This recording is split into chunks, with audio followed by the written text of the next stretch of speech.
ये sound energy produce हुई। इस बॉडी से मैंने यहां पर इसको क्या किया, हिट कर दिया, तो कैसी एनर्जी प्रोड्यूस हुई, साउंड एनर्जी। ये कहां से आई, एयर से आई, जनरेट इसमें हुई और एयर के थ्रू तुम्हारे कानों तक क्या हुई, सुनाई दी। मान लो एयर नहीं होती तो क्या ये एनर्जी तुमको सुनाई देती? और आप पढ़े लिखे रहेंगे तो अंबेडकर साहब का वो कथन याद रखिएगा, शिक्षा उस शेरनी का दूध है जिसने पिया है वो दहाड़ा है। तो आपको हर हाल में शिक्षा लेना है। तो अभी यदि अपन बात करें यहां पर कि साउंड प्रोड्यूस कैसे होगा, सबसे पहले तो ये ध्यान रखना है कि it is a kind of energy.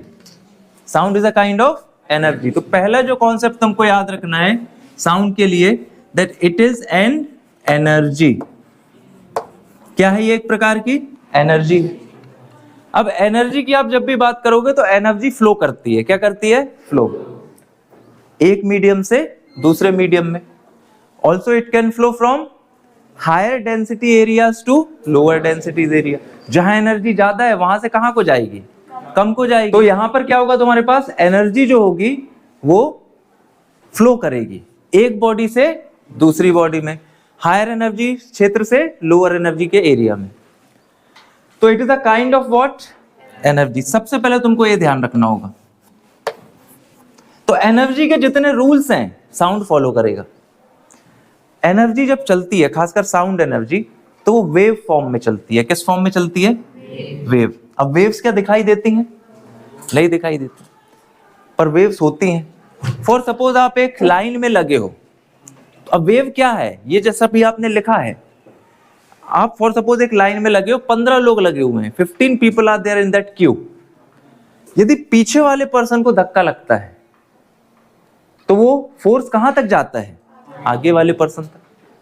तो ये जो तुम्हें एक फोर्स का जाना प्रतीत हो रहा है, when you are observing that kind of disturbance, when you are observing that kind of disturbance, ये डिस्टरबेंस ही वेव कहलाता है। ये डिस्टरबेंस क्या कहलाता है? तो आप देखिए आपने क्या लिखा हुआ है, जहां पर आपने वेव की डेफिनेशन लिखी है, wave is a kind of disturbance. समझ रहे हो बात को? और डिस्टरबेंस कहां पर, उस क्यू में, मतलब उस मीडियम में, उस मीडियम में। आप रबर लीजिए, इलास्टिक लीजिए, उसको स्ट्रेच कीजिए और खींच कर छोड़ दीजिए, वो क्या करेगी, वाइब्रेट। तो आपको नजर आएगा एक प्रकार का क्या, डिस्टरबेंस। ये डिस्टरबेंस ही क्या बता रहा है, एक एनर्जी। और किस काइंड की एनर्जी, यहां साउंड नहीं, यहां इलास्टिक एनर्जी है। रबर बैंड में कौन सी एनर्जी होगी, इलास्टिक।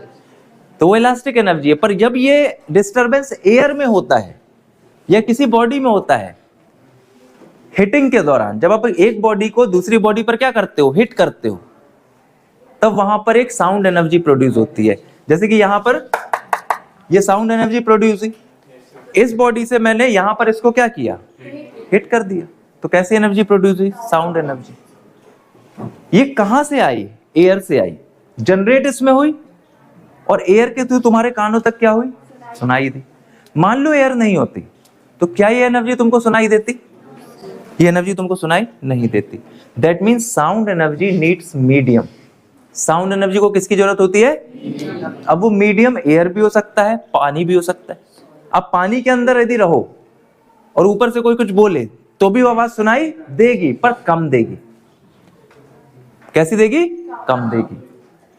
समझ रहे हो? आप एक कान जो कोई मेटल बॉडी पे लगा लो या दीवार पे लगा लो यहां पर, और दूसरी तरफ कोई दीवार पे कील ठोक रहा हूं बहुत धीरे धीरे, तो आपको साउंड आपके कानों तक सुनाई देगा। बहुत दूर से रेलगाड़ी आ रही हो, आप पटरी पे कान लगा के सुन लो, पर करना नहीं ऐसा, क्योंकि वो लाइफ थ्रेटनिंग हो सकता है। तुम उस तरफ को देख रहे हो, इस तरफ से आ जाए, नहीं समझ रहे?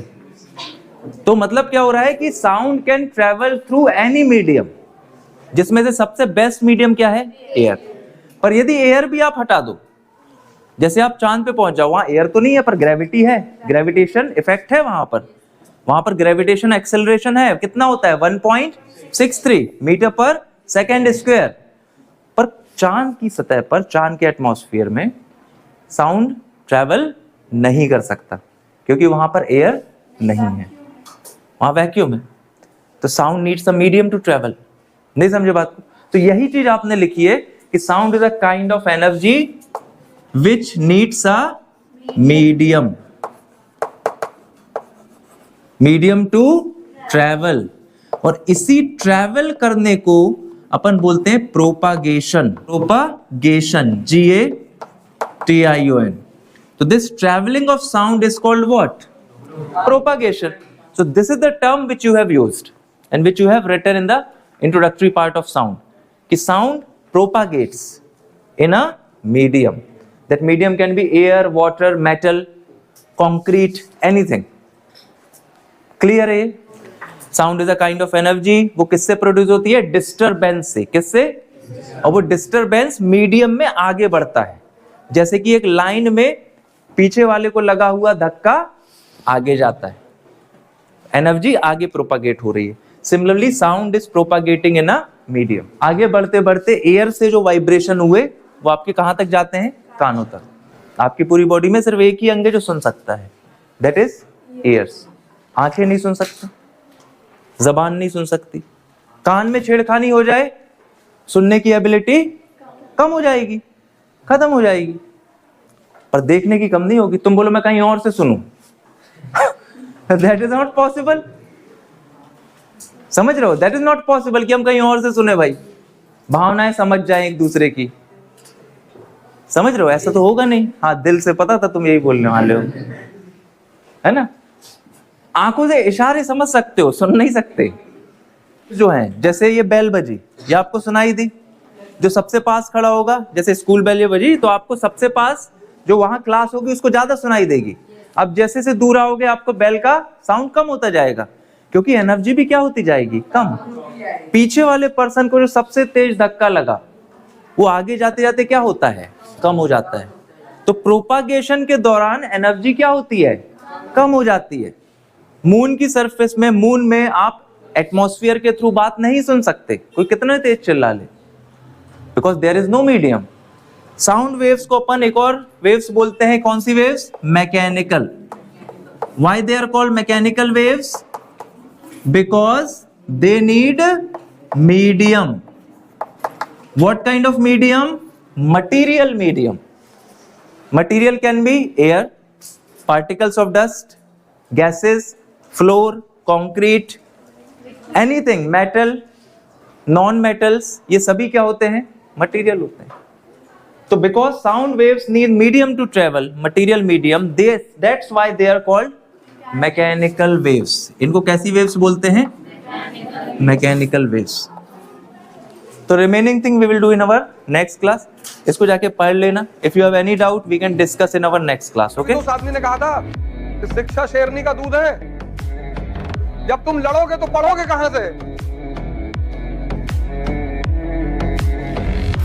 लेकिन जब लड़ोगे तब तुम्हारा पढ़ने में मन नहीं लगेगा। कहते हैं किसी को बर्बाद करना है तो उसको नफरत सिखा दो,